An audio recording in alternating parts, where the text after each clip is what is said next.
and welcome to the Bald Watch Guy. Today we're gonna talk about the newest watch in my collection.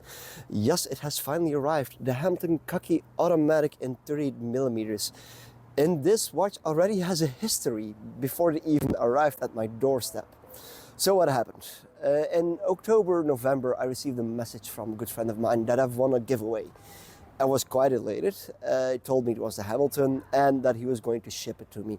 So he went to the postal service, sent me the watch, and I was patiently waiting. And after a few weeks, I got an email from customs, basically telling me, Mr. Bald Watch Guy, there is a small problem. Turns out the package was intercepted and they figured out that the valuation of the watch was incorrect. Now, it was valuated correctly in my eyes, but never disagree with the taxman. So I patiently waited for the end result, and he told me, look, it's a little bit more expensive. We have to charge a little bit of extra VAT. I was like, perfectly fine. I'm willing to pay that.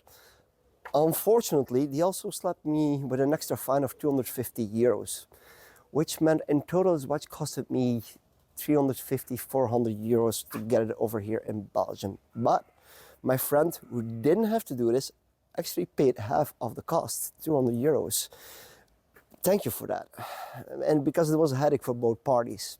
So the watch arrived, I picked it up at my local post office, and then the drama started all over again. So I took out my knife, grabbed my recording material, and immediately saw something was off. So the watch was in its original box, and over there was a carton box with wrapping paper, and I just saw the box was just topped on top of the wrapping paper, so it was not packed in decently. So I immediately opened the inner box and saw the watch was loose in the box, just floating around. And if you guys know anything about the current state of shipping and transporters, you know it's horrible.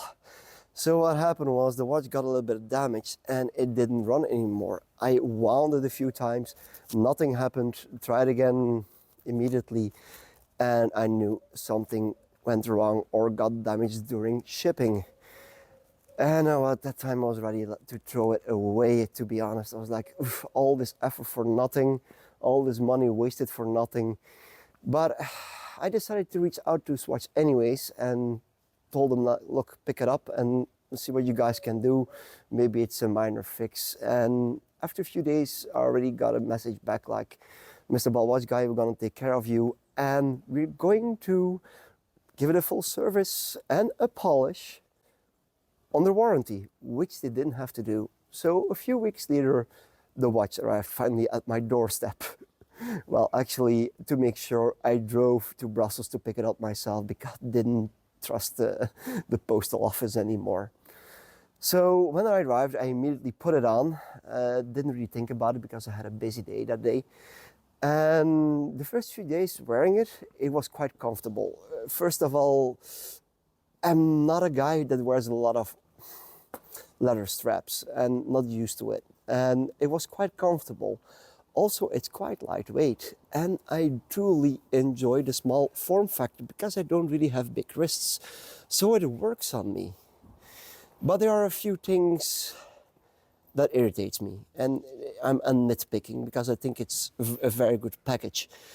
First of all, it's all very polished and it's a scratch magnet. I saw the watch before it got polished and it had basically the full watch was full of dings and scratches, and they're easily obtainable. Like this guy that previously owned this really enjoyed this watch. So it's normally it has a few scratches, but the amount of them, it's basically just the top of the crystal that's problematic, and the bezel is so polished, it's so easy to do. Another thing, I don't get the sizing. 38. Maybe I prefer the 36mm, a little bit more smaller, but it does fit my wrist well. The movement, well, the H10 movement is quite alright. I cannot say anything wrong about it. It's based on an ETA movement. It runs perfectly well. It's quite reliable. It runs a little bit slow, a few seconds a day, which isn't bad, but I don't like the beats per minute. It's a little bit slower. Maybe it's because I'm a spoiled brat and I'm used to more expensive watches, but It's a small, minute detail. But overall, I can recommend it for under £1,000 or euros or dollars, whatever country you are.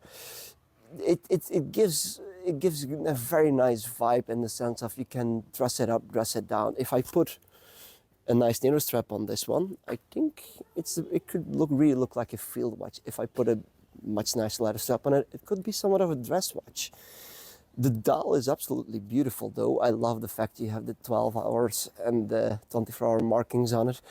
I love the fact it has a very small date complication on it. Not every field watch has it, and it doesn't really disturb the vibe of the dial. I love the fact it has actually 2 black tints on it. And also the lume is quite nice, which I didn't expect, to be fair. And this is actually a nice watch under $1,000 that I could recommend. There's one problem I really don't like, and I believe this watch doesn't have a coating on the sapphire glass or whatever glass it might be, and it's really reflective. It takes a lot of effort of taking a decent picture of this watch, which I don't have with my other watches. Not the biggest problem, but I think in that price bracket, cannot be that expensive, no? Just put a nice coating on it. But in the whole Hamilton collection, because I also got a nice book from Hamilton after the service, I don't think this is the quintessential one to get. I would still recommend the classic khaki field mechanical because it has a more robust look to it. But if you want a more dress sense and you don't want to deal with a mechanical movement and you just want an automatic, go for it. And that brings me to the future of this watch. Now, I think I told before that I'm not a fan of watches that have somewhat of a negative history. And I'm not saying this watch has a negative history, but not a big fan of the story either, what all happened to it. But I also don't want to sell it. So I come up with a solution. I'm gonna use this for something special. And the idea is that I'm gonna offer up this watch for trade. So if anybody is looking for a very clean, a perfect condition right now, a Hamilton, this is your moment. And I'm looking to trade up in the same value or maybe a little bit higher and throw a bit of cash on up, and let's start reviewing a little bit more watches. So is anybody interested?